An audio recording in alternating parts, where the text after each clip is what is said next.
Bueno, de nuevo, buenas tardes. Agradecemos el espacio y los saludamos. Nos parece súper importante venir a Armenia, venir al Quindío. Estamos muy cerca, pero pues siempre hay que cuadrar un montón de cosas para estar acá y hoy lo estamos. Entonces, pues esperamos que les guste el proyecto y que hagan muchas preguntas y que se conecten con todo esto que venimos a contarles. Mi nombre es Carlos Piedrahita, soy investigador y realizador audiovisual de Baudó. Me acompaña Sofía Mejía, la directora de la agencia, y en un momento va a estar con nosotros también Víctor Galeano, que es el fotógrafo y director de proyectos de la agencia. Buenas tardes. Bueno, muchas gracias por recibirnos. Nosotros somos de Baudó Agencia Pública. Baudó Agencia Pública nace hace 2 años y medio como una agencia de periodismo que hace cobertura periodística. Quiere decir que trabajamos temas a profundidad y en distintas zonas del país. La decisión de crear Baudó, digamos que la intención de estar acá son varias fases. Una es contarles rápidamente qué es Baudó y luego mostrarles 2 proyectos, 2 coberturas periodísticas que son Una parte por millón y Todas las hojas son del viento. Los dos son proyectos transmedia que involucran distintos formatos dentro de las coberturas periodísticas, pero también responden a una necesidad como profesionales, sobre nuestro quehacer, sobre varias preguntas que nos hicimos al comienzo. Y ese comienzo fue ligado también a este proyecto de Una parte por millón, que habla sobre las consecuencias del mercurio. Nosotros, digamos que el panorama del periodismo en este momento es muy, muy valioso. En este momento muchas más personas se están arriesgando a hacer periodismo desde otros formatos diferentes. Es un momento vital para las comunicaciones, pero también es un momento muy complejo en cuanto a los modelos de negocio que han tenido los medios tradicionales y aparte de su modelo de negocio que va en declive. Aparte de este modelo de negocio que va en declive, también hay un panorama muy desalentador, hay una fractura en la confianza hacia los medios de comunicación tradicionales. También, aparte de una fractura, pues que es evidente en todos nosotros, no sabemos quién nos dice y por qué nos dice. Sí, sabemos que todos estos medios tradicionales están guiados por grupos económicos muy grandes que definitivamente interfieren en esas investigaciones. Crear Baudó es una forma de salirse de eso. La intención de nosotros al crear Baudó es tener un espacio para poder contar historias a profundidad desde las comunidades, poder contarlas con tranquilidad y sin, digamos, la presión de un grupo económico grande que te indica como qué decir y qué no decir. Entonces, digamos que para comenzar nosotros tenemos la cobertura periodística de Una parte por millón, que habla de las consecuencias del mercurio y la minería de oro en todo el país. Y cuando se comenzó esta investigación, que fue mucho antes de crear Baudó, esta investigación tiene casi 4 años, desde que nos empezamos a documentar, salió esta noticia. Esta noticia la publicaron en El Espectador, es un reportaje que escribieron en el periódico y pues habían muchas preguntas alrededor de esto que salió. Esta fue la forma como las personas se enteraron de qué era lo que estaba pasando con la contaminación de mercurio en el Amazonas. Dice alarma por altos niveles de mercurio en etnias amazónicas y pues nos llamaron la atención varias cosas.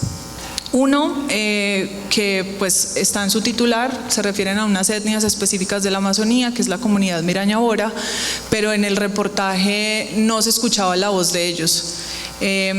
Y en respuesta a eso, crear Baudó también era una forma de poder estar en conexión con esas comunidades. También nos preocupábamos como por un tema de profundizar sobre esa intoxicación que estaba sucediendo, que involucraba un tema de supervivencia, pero también pues como un tema de inmediatez, ¿no?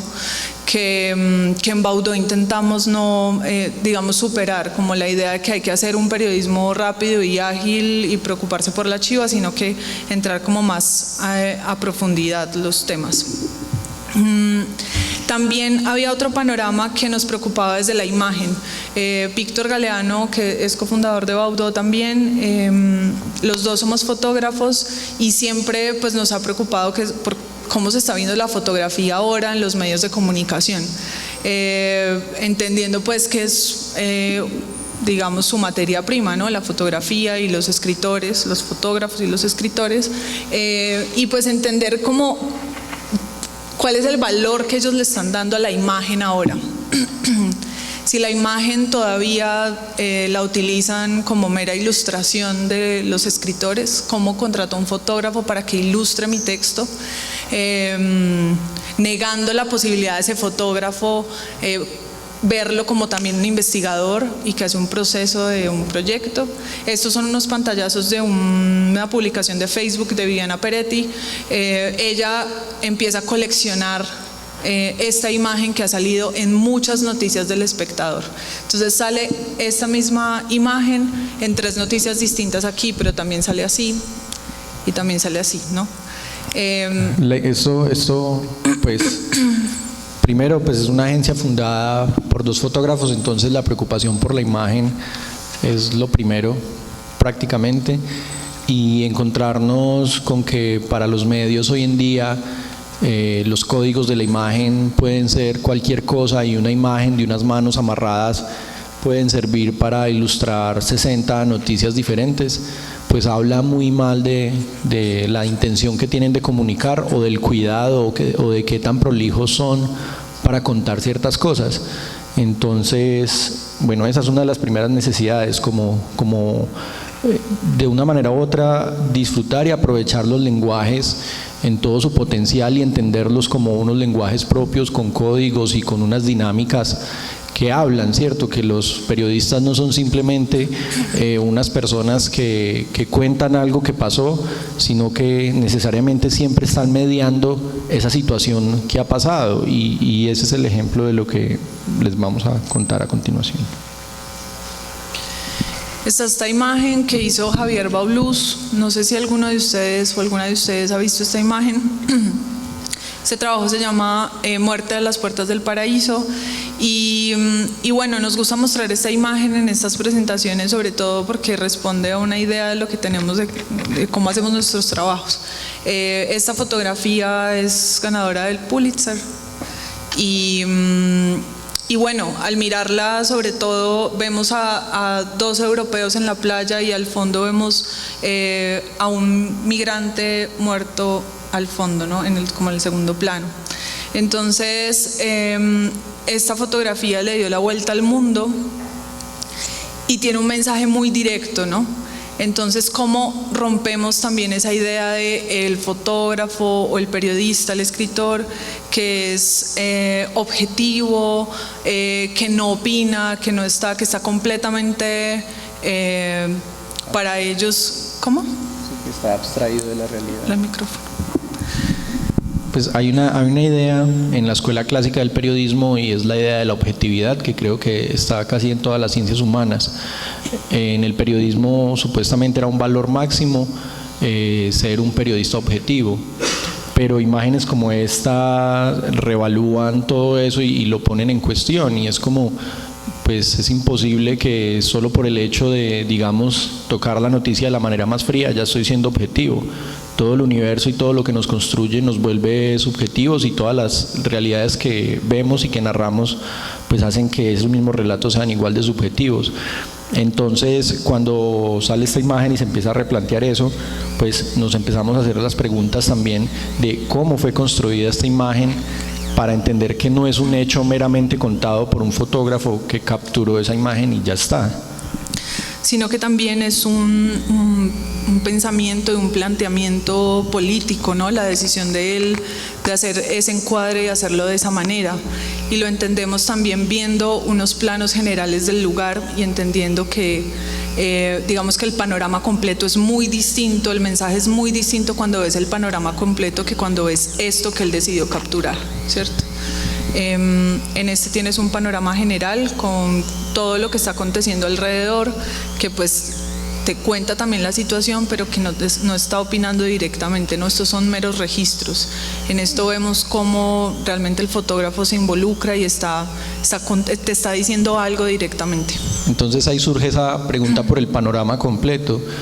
De muchas maneras, pero la principal es que cuando uno hace trabajo de campo, normalmente la primera mirada con la que se acerca a ese campo es una mirada exótica de la realidad. Uno está sorprendido porque no conoce nada, todo le parece bonito, todo le parece emocionante o todo le parece muy grave o muy poco grave, ¿no?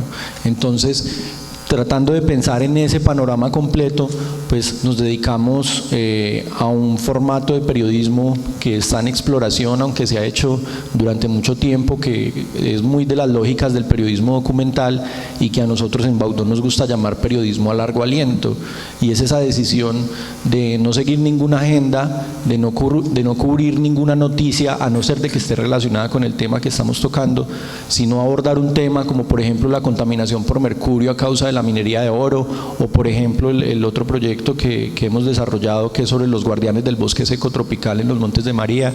Abordar esos temas y trabajarlos a largo aliento, dedicarles tiempo, ir a las comunidades, escucharlas, quedarnos en la comunidad el tiempo suficiente para que esa realidad nos confronte y nos cuente cosas diferentes a las que uno podría acceder con el hecho simple de estar un fin de semana haciendo trabajo de campo, o 1 o 2 días, que es como las lógicas de los medios tradicionales les permiten. En Baudó decidimos trabajar sobre 3 ejes. Uno es medio ambiente, el otro es género e inclusión, y el otro es memoria, paz y conflicto. La idea es siempre trabajar sobre esos 3 ejes temáticos y trabajar, como contaba Carlos, proyectos a profundidad. En medio de este proyecto de Una Parte por Millón, una de los medios de comunicación grandes, que es la revista Semana, publica un especial sobre el mercurio en Antioquia, y pues nos damos cuenta, digamos que ahí ven en el fragmento izquierdo, en una de las páginas, que se menciona que dice: el pescado tiene mucho mercurio, dice falso, y explica por qué creen ellos que es falso, y esto lo ponemos acá solo como para mostrar cómo es esa dinámica de comunicación de los medios tradicionales, y pues digamos tener un poco de mente fría y pensamiento crítico, y pues irse también atrás y mirar quiénes son los financiadores que encuentran al costado derecho y entender por qué nos están diciendo lo que nos están diciendo. Entonces, pues nos encontramos mirando la revista Semana, que es una revista en la que nosotros republicamos y con la que hemos hecho alianzas en varias ocasiones. Hacen un especial sobre mercurio, afirmando en una de sus páginas que es falso que el pescado tiene mercurio, y eso es un hecho supremamente probado en muchos territorios de Colombia por científicos serios, toxicólogos, ingenieros ambientales. Pero uno revisa y está patrocinando el programa en contra del mercurio de la gobernación de Antioquia y multinacionales mineras, y el programa de gobierno de los estados americanos, que es USAID. Entonces, pues también hay una pregunta por el financiamiento. Yo creo que tenemos que acelerar con esto para que abramos el proyecto, pero hay una pregunta por el financiamiento que nosotros nos respondemos, pues primero, no accediendo a tener fuentes de financiamiento a partir de la publicidad, para que nuestros contenidos puedan ser lo más libres y lo más independientes posibles, constituirnos como una fundación sin ánimo de lucro y desarrollarnos o desarrollar nuestras investigaciones a partir de lo que en las ONGs llamamos la cooperación internacional, en uno de nuestros frentes, ¿cierto? Porque nosotros tenemos otro frente, que es el frente de formación, que al final les voy a dar un par de cuñas sobre eso, donde damos talleres, y ese frente de formación sí normalmente está financiado por recursos propios y recursos del Ministerio de Educación y Ministerio de Cultura. Bueno, antes de entrar al proyecto de Una Parte por Millón, pues contarles que estos pues son como parte de los criterios de nosotros. En el tema de la forma, Desde un comienzo veíamos también la necesidad de arriesgarnos a hacer proyectos de innovación periodística, arriesgarnos a hacer periodismo desde el cómic, desde la ilustración, desde proyectos transmedia que involucran múltiples formatos, pero también, aparte que involucran múltiples formatos, que se piense esa interacción con el usuario de la web, con esa audiencia que está viendo los contenidos, cómo se relacionan con esos contenidos, cómo pueden, digamos, navegar de otra manera en la web, y eso definitivamente le apostaba a un público un poco más joven.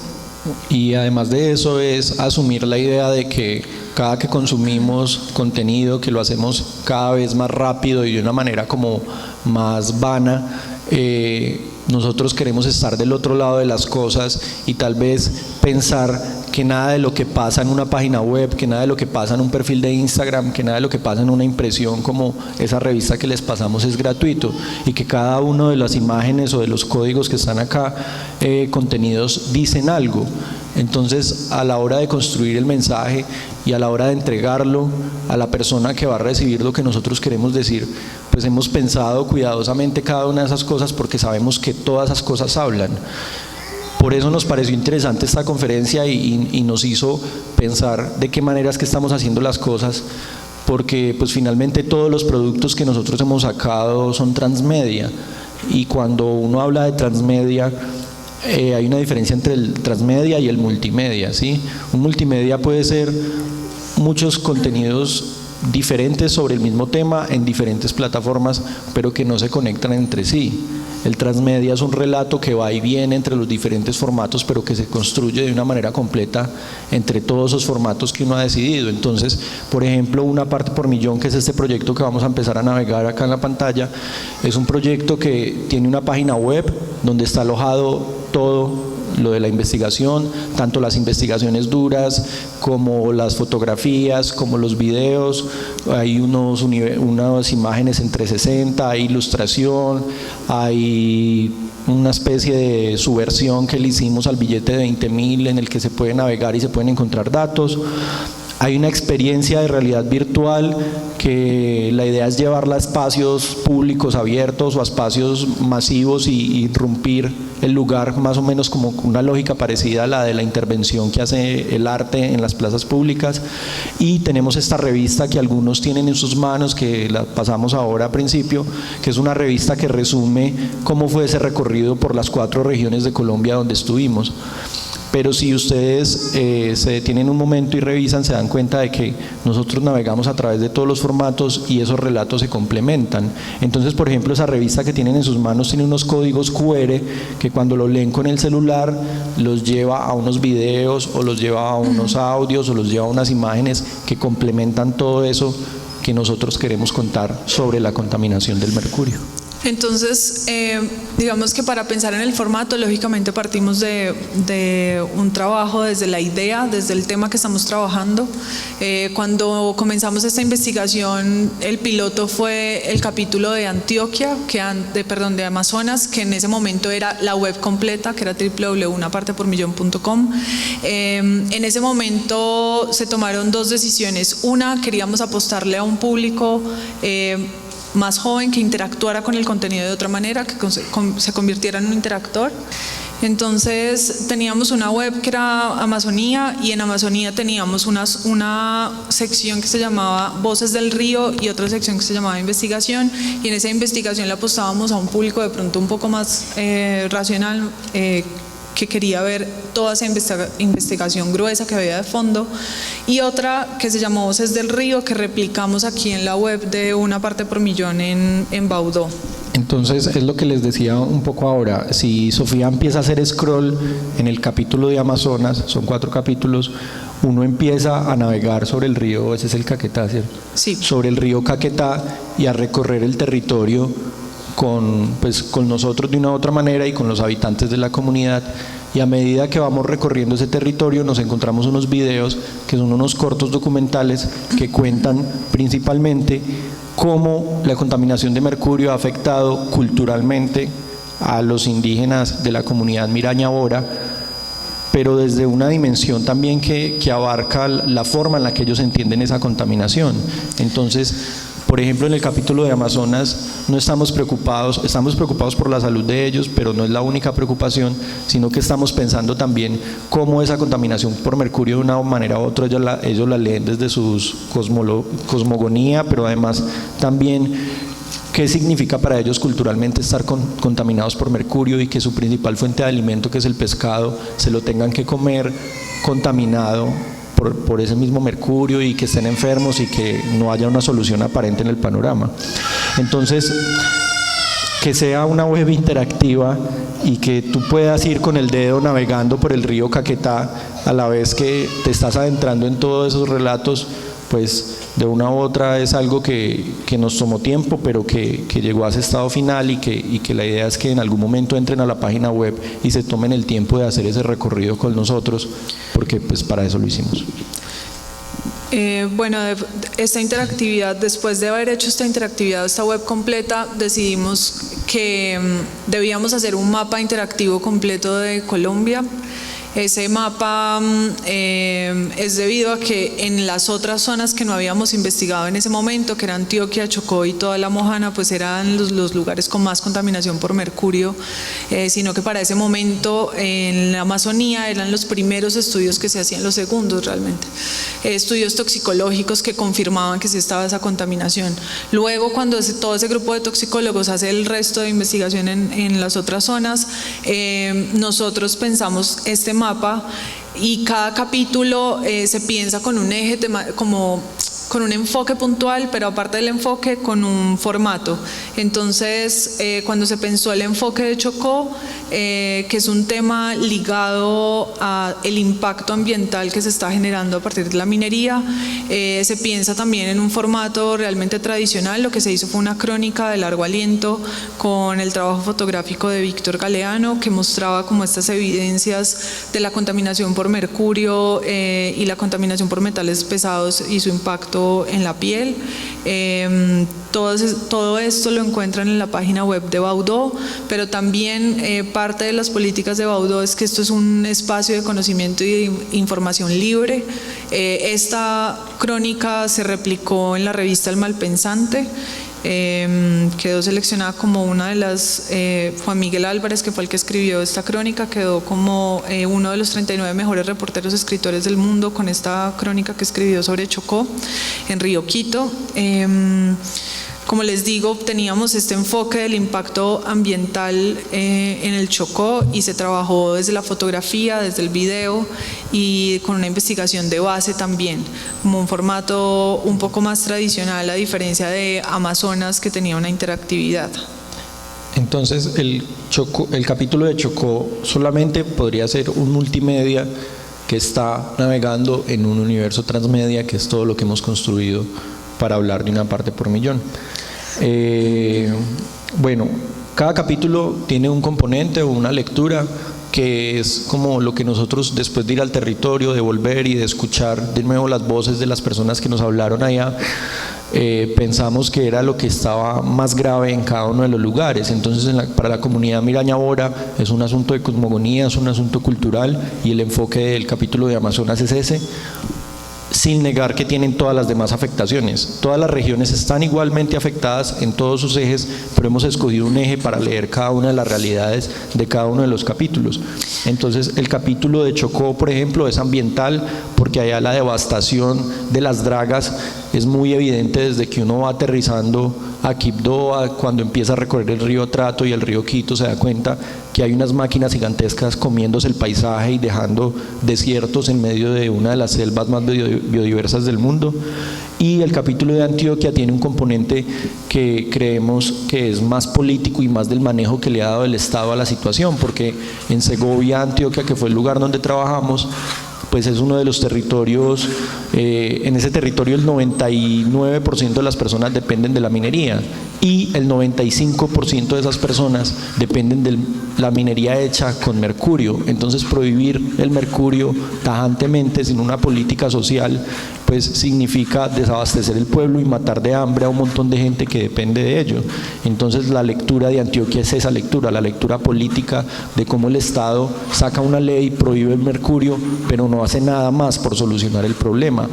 Entonces Ese capítulo especialmente nos tuvo mucho tiempo en conflicto porque no sabíamos de qué manera íbamos a hablar para no defender el mercurio, pero para tampoco estar de acuerdo con la prohibición total del mercurio que deja sin alternativas económicas a un pueblo como Segovia, Antioquia.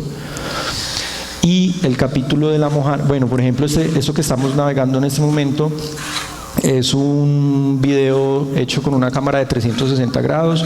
Lo que hicimos fue meternos en un campamento de mujeres chatarreras, que son las mujeres en Segovia, están en el último eslabón de la cadena productiva, recogen las piedras que sobran de la minería, las muelen y las martillan con sus manos, luego las procesan y sacan el poquito de oro que quede ahí. Una mujer de estas puede vivir con 300.000 pesos mensuales en este oficio.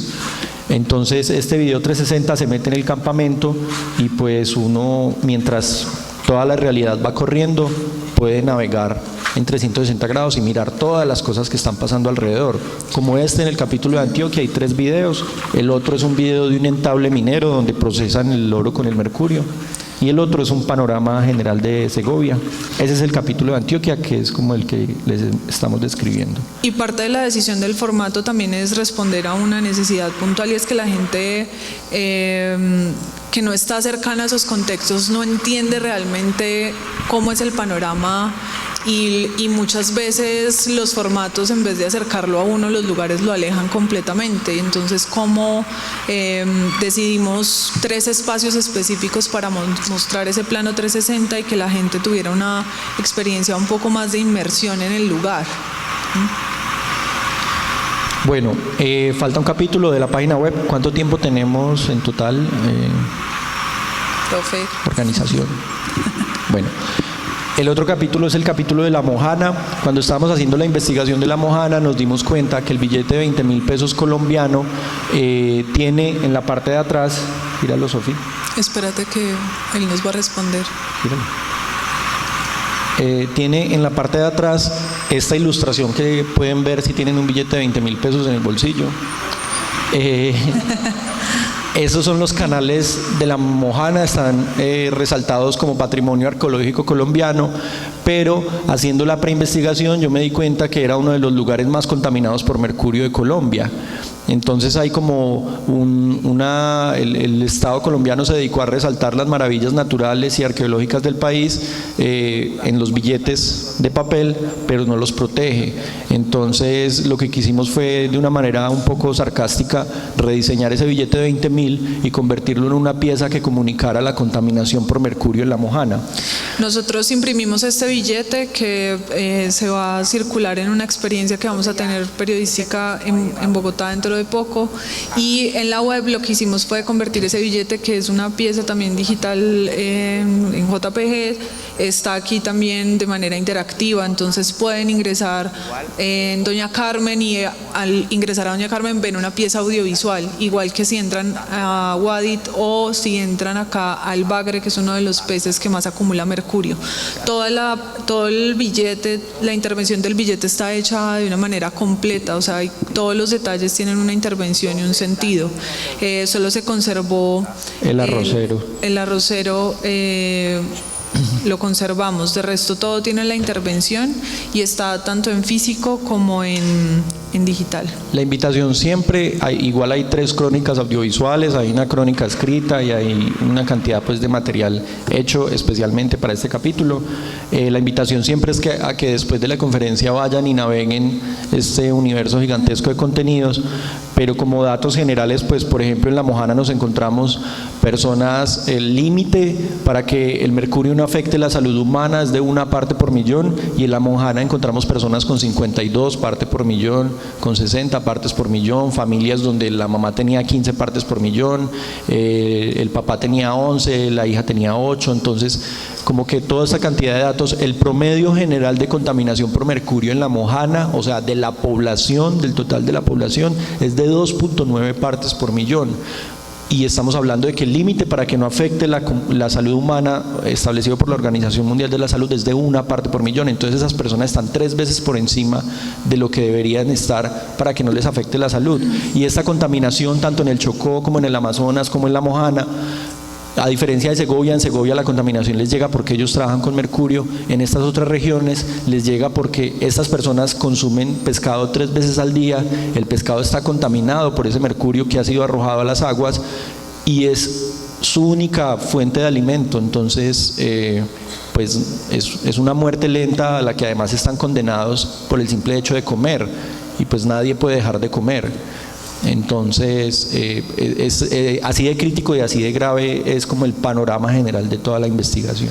La intención de nosotros con estas piezas finales que complementan ese transmedia también desde el formato impreso, es, digamos, que hacer un llamado también para que algo pase allí, que algo suceda allí en esas comunidades donde no se han recibido atención. Entonces, parte de esto nosotros pensamos en esta experiencia periodística. Esto se llama como un periodismo vivencial o periodismo performático.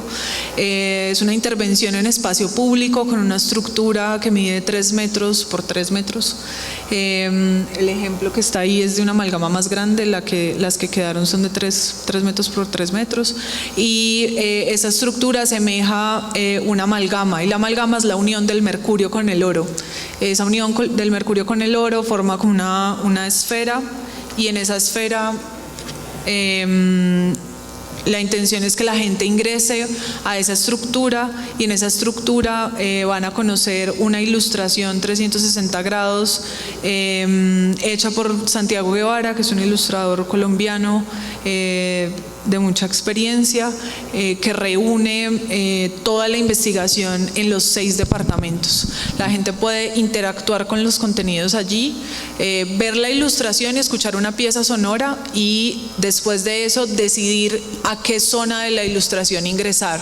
Y en cada uno de esos contenidos va a haber una pieza audiovisual corta o una pieza sonora o de sonoviso corta que se hizo ya previamente para la página web. Entonces es transmedia porque nos metimos en la película, déjamelo un segundo, como de meternos en muchas lógicas y en muchos formatos para contar una misma cosa de la manera más insistente e intensa posible.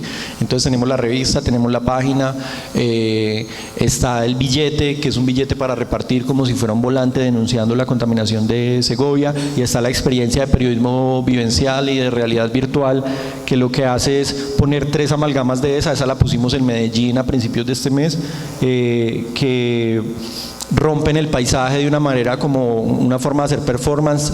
El concepto es que es una amalgama de mercurio con oro adentro, y tú te metes dentro del grano de oro y ahí te encuentras unas gafas y unos audífonos que te meten en un universo ilustrado, que las personas que quieran participar después de que se acabe la conferencia nos vamos a hacer por acá a un ladito con las gafas de realidad virtual para que se metan y conozcan esta experiencia.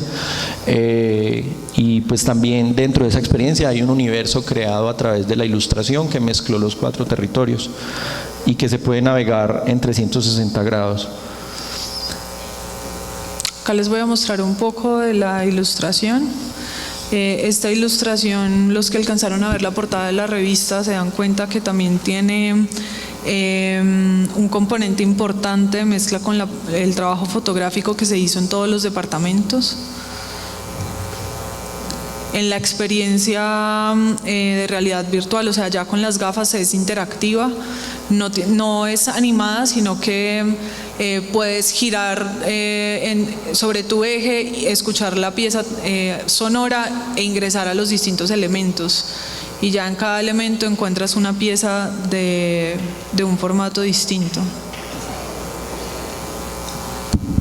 ¿Cuánto tiempo tenemos en total? Porque es que queremos mostrar el otro proyecto también, entonces para saber. 15-20 minutos más, entonces pasemos a todas las hojas. Yo voy por Víctor. Entonces, no alcanzamos así. No, sí. ¿Vas por él? Listo. Bueno,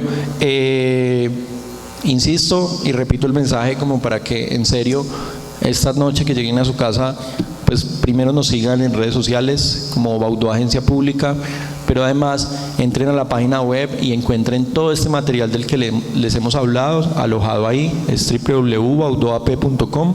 Las personas que tienen la revista, en la revista hay unos códigos QR que los lleva al canal de YouTube y a diferentes lugares de todo este universo transmedia que les hemos hablado.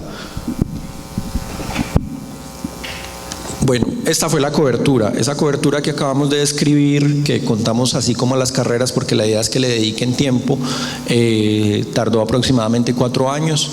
y por eso le llamamos un trabajo de periodismo a largo aliento, porque a nosotros no nos interesaba, o sea, alguna vez entrevistamos al Ministerio de Medio Ambiente cuando el ministro estuvo en una rueda de prensa, como que corremos a ese tipo de cosas que están directamente relacionadas, pero si el día de mañana, por ejemplo, estuvimos en crisis cuando se estaba quemando el Amazonas, porque pues hemos trabajado en el Amazonas y tenemos varios proyectos rodando alrededor del Amazonas, y queríamos salir corriendo a cubrir el Amazonas y a tener la chiva de lo que estaba pasando en el Amazonas, pero pues uno de los principios de periodismo con el que trabajamos es no salir corriendo, esperar a que las cosas pasen y escuchar a las comunidades y darles una voz verdadera a las comunidades, que es un poco una lógica también muy de los antropólogos y de los científicos sociales, como contar las cosas de la manera más completa y menos exótica posible.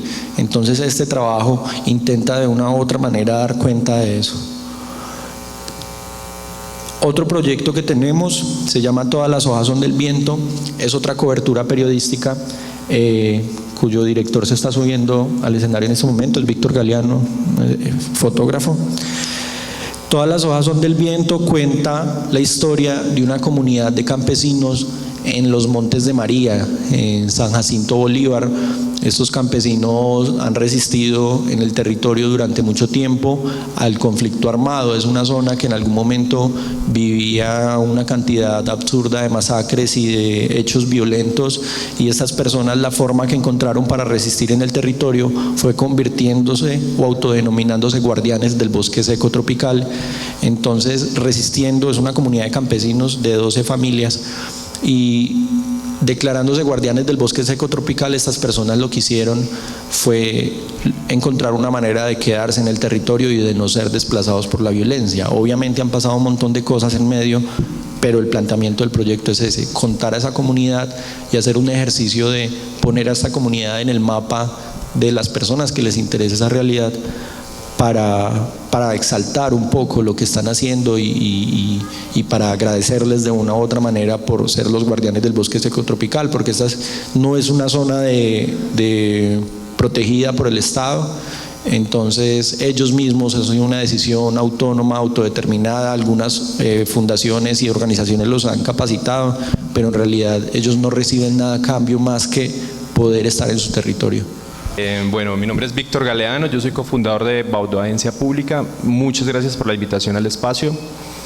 Nos quedan 15 minutos, entonces voy a intentar como contarles de manera rápida de qué se trata Todas las hojas son del viento. Bueno, voy a hacer una descripción rápida del proyecto, del formato, porque es como lo que tenemos que hablar para que Víctor les pueda contar todo lo que es la masa o el cuerpo del proyecto. Cuando entran a Todas las hojas son del viento, que también está alojado en nuestra página web, van a entrar como si fueran un animalito del bosque a caminar por el territorio, y ese animalito hace unas paradas en medio de ese bosque y pueden leer algunas frases o algunos párrafos de contexto donde les explicamos más o menos a qué vamos a entrar a ese bosque. Listo. Esa es una parte de la página, que es el intro. Luego van a llegar a una página general donde hay unos cortos documentales que cuentan cómo fue el proceso desde la conceptualización, el desarrollo de autor, porque este proyecto tiene un libro de autor, y el taller, hicimos unos talleres con la comunidad, entonces hay un corto documental de los talleres con la comunidad. Hay otra pestaña que son las postales, que también ya les vamos a contar un poco más de eso. Esas postales fueron tomadas por ellas, y cada una de las postales, cuando hacen scroll, tiene un video de una de las personas de la comunidad contando por qué tomó esa foto especialmente. Entonces son unos videos como así, con la voz de ellos. La parte de afuera la utilizamos para hacer las totumas, los sopas, motes y eso así. Bueno, y también las utilizamos. Son 50, aproximadamente 50 videos, cada uno tiene una foto y una postal. Hay un mapa donde hay contexto con información sobre el hecho, ¿sí? Sobre el hecho histórico, sobre el contexto del lugar, sobre los hechos violentos. Es una zona donde hubo 3.197 asesinatos selectivos, 117 masacres, 1.385 desaparecidos, y estas personas resisten en el territorio a través de este ejercicio de cuidar el bosque. Y otra parte de la página describe el libro. Entonces, esa es la página web, primer formato. El segundo formato es un libro de autor desarrollado por Víctor, desde el que ya les va a contar, es un fotolibro. Y el tercer formato es una caja de postales, que es esta que tenemos acá. Esas cajas de postales tienen las fotos que tomaron los campesinos en el taller de fotografía, y cada foto tiene un código QR que los lleva a los videos de ellos contando por qué tomaron esa fotografía. Bueno, y esos son los tres formatos de este proyecto. Todas las hojas son del viento es un proyecto fotográfico transmedia. Como les acaba de explicar Carlos, pues lo que buscamos con los transmedia es poder hablar desde diferentes lenguajes. Lo ideal de los transmedia es que cada lenguaje complemente al otro, ¿sí? No generar repetición de la misma información, sino que lo que podamos encontrar en la web sea diferente a lo que podamos encontrar en el impreso, ¿cierto? Nosotros empezamos a trabajar en este proyecto hace 2 años aproximadamente, porque creemos que hay dos formas de hacer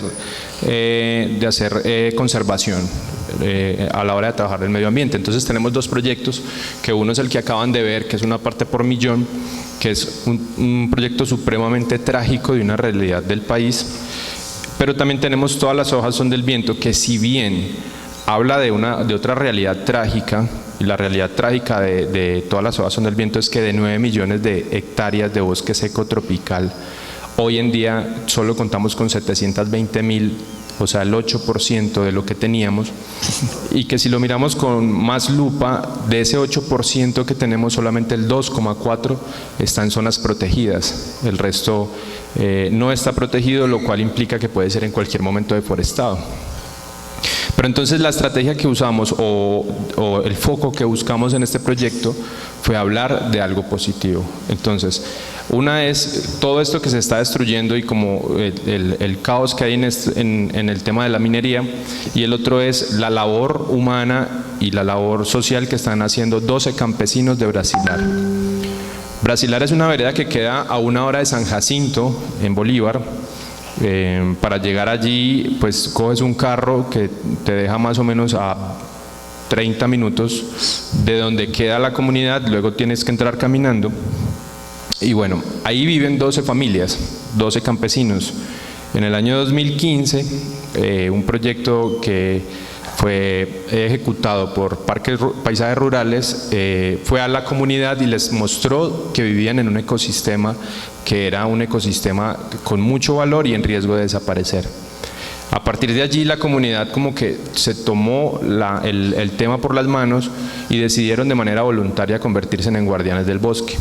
Hoy en día trabajan en función a recuperar el bosque, trabajan en función a ampliar las fronteras del bosque, porque cada uno tiene aproximadamente 2 hectáreas, pero de esas 12 hectáreas ellos están cediendo terreno agrícola para ampliar las fronteras del bosque. Ellos de cierta manera entendieron que si cuidaban el ecosistema en el que estaban, pues iban a tener más aire, iban a tener más agua, y una cantidad de fauna que vive en el sector pues va a poder sobrevivir. Lo importante de este lugar puntual es que es un corredor que une la migración de la fauna desde Centroamérica hasta la Amazonía. Entonces, en el momento en el que este corredor, que es Montes de María, o lo que llaman Montes de María, y se me escapa el otro nombre, Cerro de Maco. Cerro de Maco, si este corredor se rompe, pues la migración de los animales hacia la Amazonía pues va a desaparecer.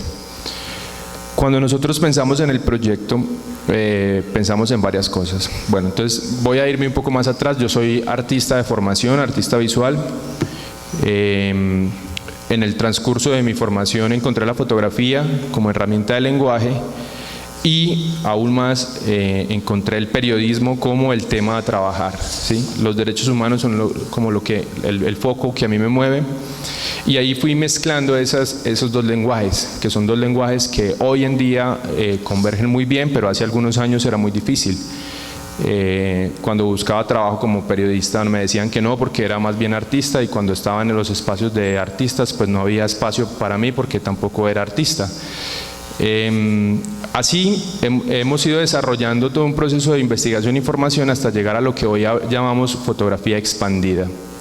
La fotografía expandida es un paso más allá del nuevo documentalismo, y es donde, si recuerdan al comienzo de la charla, se hablaba de la objetividad y la imparcialidad. Pues hemos dejado de ser fotógrafos que hacen ilustraciones para textos y nos hemos convertido en opinadores. Entonces, el fotógrafo contemporáneo que trabaja desde el tema de los derechos humanos, pues ya no es ese fotógrafo que llega al lugar, toma una foto y se va y dice eso fue lo que pasó, sino que se le está dando la voz.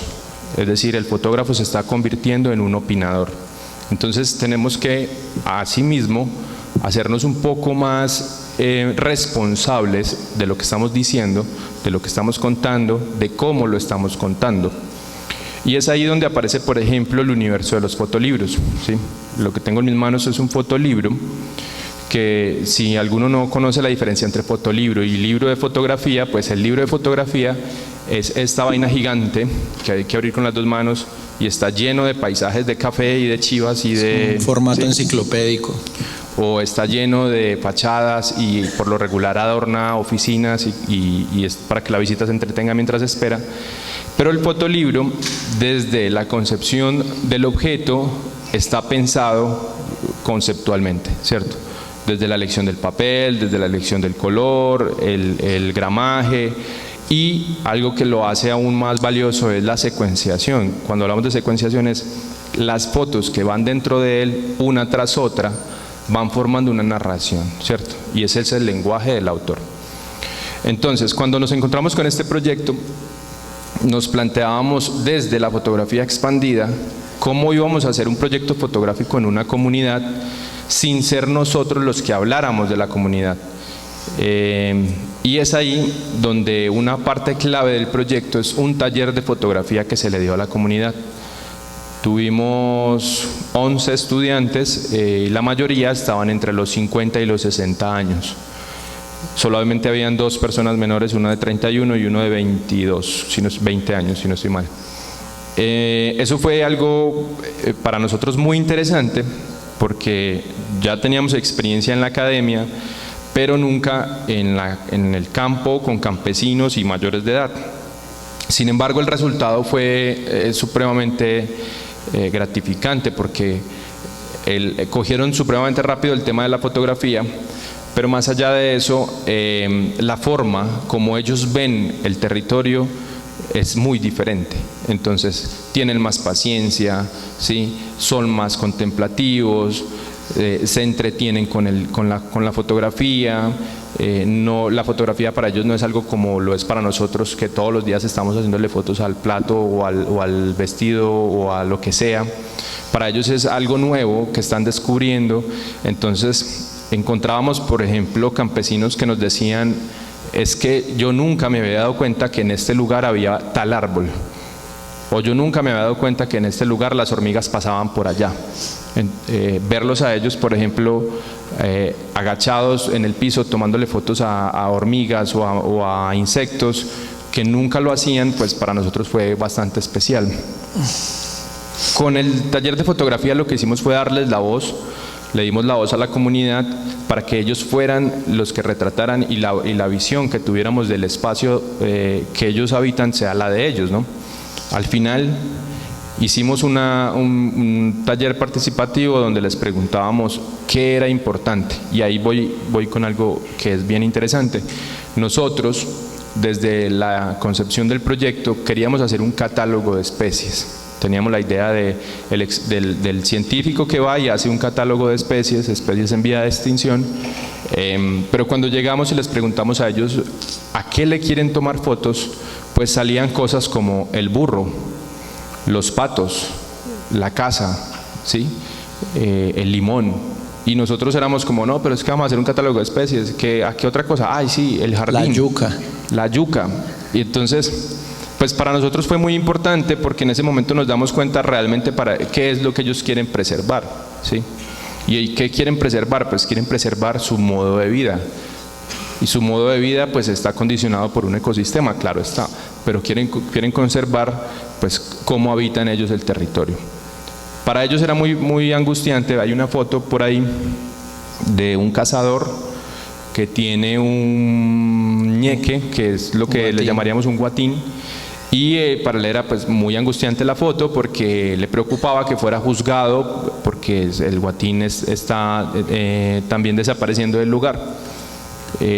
Fue importante para nosotros explicarles que nosotros no juzgábamos su modo de vida y que entendíamos que ellos tenían una relación con el entorno, que no es lo mismo quien vive del territorio a un científico que va por una universidad con un sueldo y se puede dedicar todo el día a ver matas sin tocar una rama.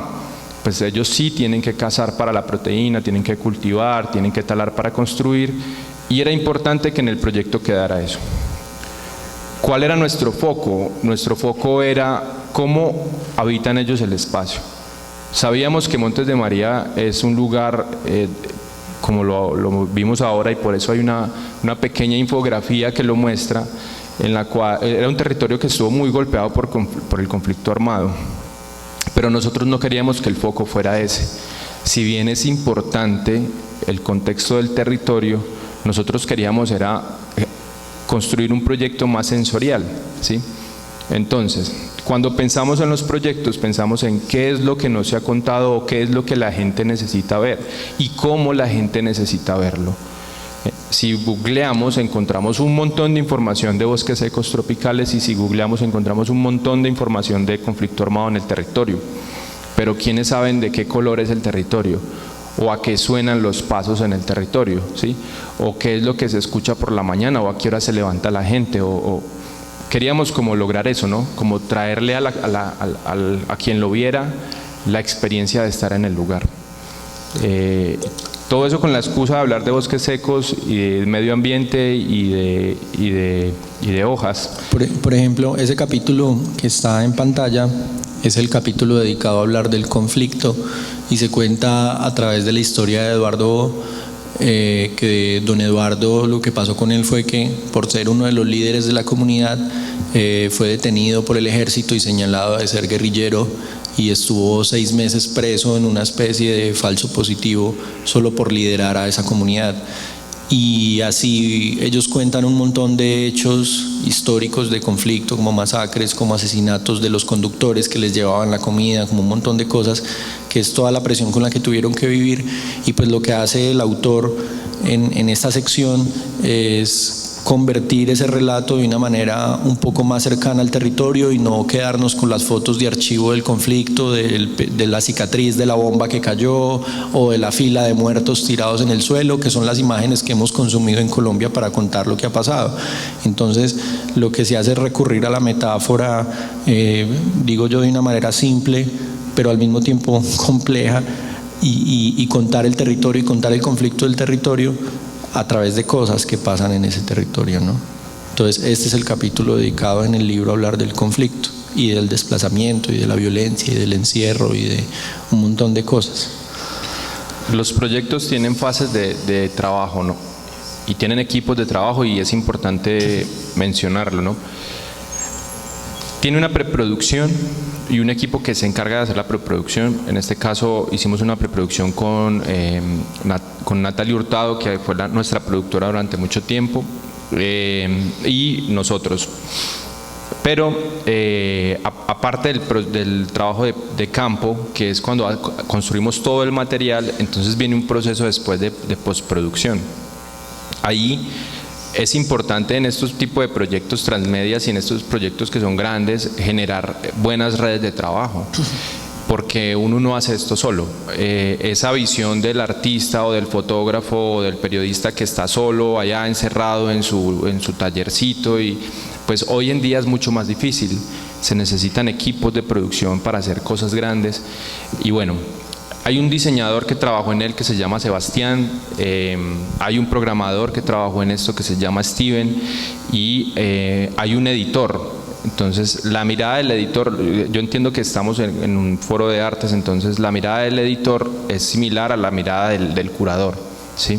El editor lo que hace en fotografía es que tú llegas con 300 fotografías, que todas uno las pare con mucho dolor y las pone ahí sobre la mesa, y entonces él empieza a quitar y a quitar y a quitar, y entonces uno empieza a sufrir y a sufrir porque se le están yendo las fotos que le costó hacer, y a la final queda un cuerpo de trabajo más sólido curado por un editor.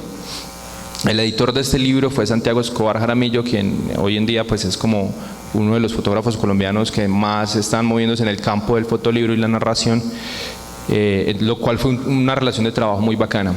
Yo los invito a que cuando lleguen a sus casas entren al final donde dice proceso, van a encontrar 3 videos, porque realmente pues una charla del proyecto es una charla larga, porque podríamos hablar del proyecto desde el medio ambiente, podríamos hablar del proyecto desde el periodismo, podríamos hablar solamente del libro desde el proceso de fotografía y fotolibro. Entonces los invito, al final de la página web donde dice proceso van a encontrar 3 videos. Uno, que es la introducción al proyecto. 2, que es el taller de fotografía, y eso es lo que se llama comunicación para el desarrollo. Entonces intentamos desde nuestros proyectos vincular a las comunidades y que las comunidades también sean generadoras de contenido, ¿sí? No, como yo creo que se dieron cuenta más atrás, yo de pronto no me di cuenta porque estaba por allá lidiando con el niño, nosotros buscamos dejar la dinámica de trabajo de reporteros. Yo trabajé muchos años en semana y hice encargos para medios de afuera, y tienes 3 días para hacer un reportaje, ¿sí? Y bueno, uno aprende a trabajar y así trabaja bien, pero en el fondo te quedabas con las ganas de hacer algo más profundo, de hacer algo más comprometido, de no entrar y salir ahí mismo, de regresar a las comunidades. O a veces uno iba, hacía el trabajo serio, entrevistaba a una cantidad de gente, conseguía varias fuentes, recorría el territorio, volvía, escribía, y 15 días después uno se daba cuenta que lo que uno había dicho no era así, porque cuando estuve allá lo entendí condicionado por el momento, por el ambiente, por lo que fuera, ¿sí? Entonces, que para mí eso era lo más conflictivo. Yo conocí a Víctor trabajando en semana, y era justamente eso. Yo llegaba, escribía con la presión de 3 días para entregar algo, y cuando volvía y leía 15 días después, yo ya no estaba de acuerdo con nada de lo que había escrito, porque ya me había dado cuenta de que la realidad era un poco más compleja. Entonces la apuesta por el periodismo que estamos haciendo es un poco por mirar de la manera más completa posible, ¿cierto? Nunca total, porque eso es imposible, pero de la manera más completa posible una realidad necesaria e importante para el país, ¿no? Los invito a que entren a la página web, a toda la página de Baudó, revisen los espacios, miren formación. Hay un elemento que se nos olvidó en Multiverso. Bueno, otra cosa, como hablábamos de, en todas las hojas son del viento, tiene la web, tiene el impreso, pero aparte de eso tiene un multiverso de Instagram que los invito a que lo sigan. Que este podría ser otro de los formatos. En el multiverso lo que hicimos, el concepto de multiverso parte de la idea de, a través de perfiles de Instagram, poder navegar diferentes momentos o diferentes trabajos dentro de lo que hicimos en la comunidad. Entonces, cuando entren a este Instagram que aparece arrobado en el perfil principal de Instagram de Baudó, THSB Baudó, se van a encontrar con estas fotografías que describen un poco el lugar, y se van a encontrar con fotografías de personajes. Cada una de estas fotografías de un personaje les da entrada a otro universo más. Entonces así tenemos 12 universos de Instagram donde van a encontrar a ese campesino, la fotografía que tomó, y un video donde ese campesino nos cuenta la fotografía. Entonces este es otro de los formatos en el que termina el proyecto de Una Parte por Millón. Ahora sí, preguntas, por favor. Tú. Sí. Sí. Ok. Hola. Bueno, a mí me gustaría saber cómo es el proceso como de la búsqueda del problema. Si es algo a lo que ustedes llegan porque está en tendencia o algo así, o es una búsqueda independiente. Bueno, a veces historias que están en tendencia son importantes y nos llaman la atención, pero no es esa la forma. Por lo regular, son historias a las que hemos llegado en algún momento. Por ejemplo, voy a soltar aquí algo que hoy se me ocurrió y es que Colombia acaba de abrir licencias para cazar tiburones, ¿sí? Entonces es algo que está en tendencia, pero es una historia que a mí me llama la atención en lo personal y quisiera trabajar, ¿sí? Pero vamos a empezar a trabajar un proyecto que se llama Los 12 de Punta del Este, y es una historia en la que vengo trabajando desde hace 6 años. Hace 6 años conocí la historia de una comunidad en Buenaventura en la que unas madres reclaman año a año la muerte de sus hijos como falsos positivos. Entonces es una historia que vengo siguiendo, con la que tengo un compromiso, con la que tengo un vínculo también de trabajo, y nos metemos por ahí. Entonces las historias, más allá de que estén o no en tendencia, es que realmente respondan a nuestros ejes, que son memoria, paz y conflicto, género, inclusión, medio ambiente, y se me escapa la última. No, son 3. Memoria, paz y conflicto, género, inclusión y medio ambiente. Que respondan a nuestros géneros de trabajo, pero que tampoco sean coyunturales en la medida de que respondan a la agenda mediática para vender, porque no nos interesa eso, ¿cierto? Ahora, deben tener desde lo periodístico y desde lo narrativo un plus, ¿sí? Entonces, yo vivo en Pereira, y en Pereira, a 15 minutos de mi casa, hay un bosque seco tropical, se está peleando porque se declare bosque seco tropical. ¿Por qué no hice el trabajo allá? Pues porque no es lo mismo un bosque seco tropical a 15 minutos en zona urbana de Pereira, a un bosque seco tropical que es el conector de la fauna que viaja a la Amazonía y que está hecho en Montes de María. Entonces, en Montes de María, cuando miramos el pasado del conflicto armado, pues ya hay un plus. Pero aparte de eso, si nos enteramos que esta comunidad, como método de resistencia y de sanación, cuida el bosque para cuidarse a sí mismos, entonces tiene un plus. Entonces, claro, las historias deben tener, pues primero valor humano, como lo es una parte por millón. Es una historia a la que nadie le está parando bolas, y se van a acordar de mí. Acaba de salir una noticia que dice que el delfín rosado se le encontró mercurio, ¿sí? El delfín rosado es una especie en vía de extinción también, pero se van a acordar de mí que va a ser más importante el mercurio en el delfín rosado que el mercurio en las comunidades que nosotros visitamos. No estoy diciendo que esté mal que se fijen en los delfines, sino que esta es una historia que a nosotros nos llama la atención porque nadie le para bolas y nos parece importante que se hable de ella, ¿cierto?